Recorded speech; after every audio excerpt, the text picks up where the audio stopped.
Magandang umaga! Kumusta po? Narito po ulit ang update natin para sa lagay ng ating panahon. Ngayong umaga po ng March 11, 2026. Sa ngayon po ay meron na nga pong bagyo sa karagatan sa labas ng PAR about 1,220 km east ng Eastern Samar na taglay ang lakas ng hangin na umaabot po sa 55 kilometers per hour at kumikilos po pa northeastward, papalayo na po dito sa ating bansa. Ang bagyong ito, yan po yung dating low pressure area na tinawag po na Invest 95W.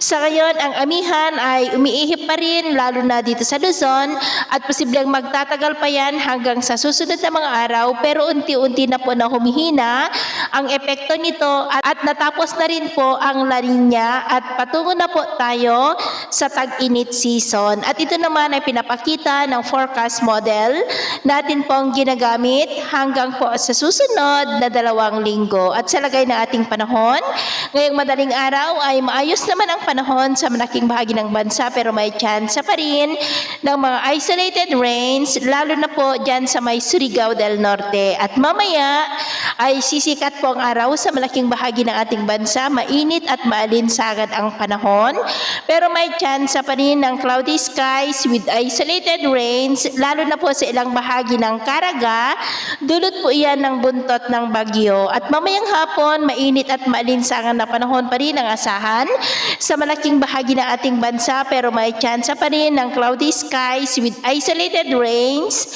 lalo na po sa ilang bahagi ng Mindanao, kaya mag-ingat pa rin po tayo. At sa atin naman pong mga baybayin, maalon po ngayon sa silangang baybay ng ating bansa, maging po sa mga baybay ng Ilocos Region at extreme northern Luzon seaboard ng mga alon ay posibleng aabot hanggang po sa 2.5 to 3.2 meters height. Kaya hanggat maaari po ay iwasan na muna natin ang papalaot dyan sa mga may kulay pula para po mas makaiwas sa mga sakunang pangkaragatan.